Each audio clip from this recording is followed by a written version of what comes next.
that is just another example of outside interference by moneyed interests in very, very delicate and intimate matters concerning Irish citizens in their own country.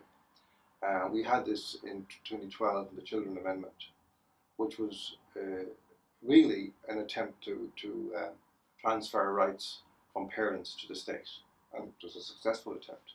There are some elements in it which are beneficial, as we now see, in relation to possibly the fact that we can actually link in the unborn child to that amendment.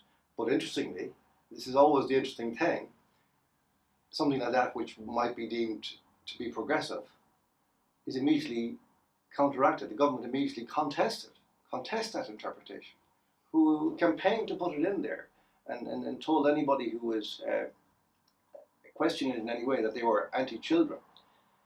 And so in that referendum we had Atlantic Philanthropies pumping huge amounts of money in and to finance that referendum. Same thing happened in 2015 with the what's called the marriage equality referendum.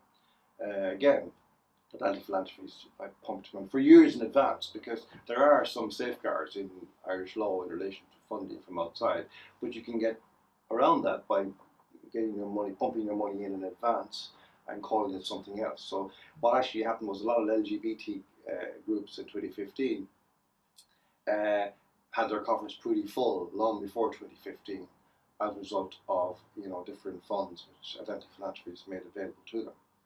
And this time we have this problem now with George Soros. The same thing. We had this controversy over Amnesty International refusing to give back money, even though it was found that they had received illegal funding from outside. And they're more or less saying, well, that's a bad law because it doesn't suit what we want, and therefore we're not going to obey it, and so on.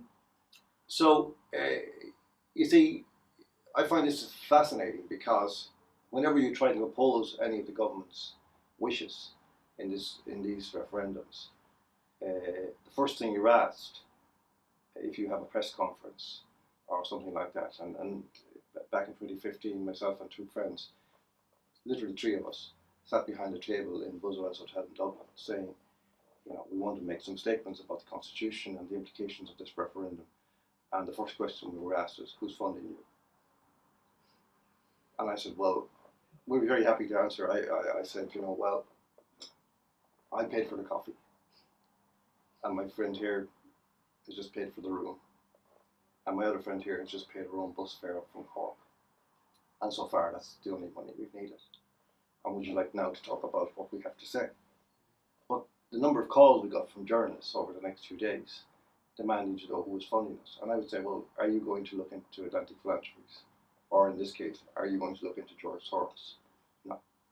And this is the point. You see, there is no illegality now in Ireland other than the illegality which is ideologically inconvenient. In other words, if a pro-life group receives 20 euros from an outside source and they can establish that, they will have them. But they can get millions from George Soros for the other side, and no questions are asked.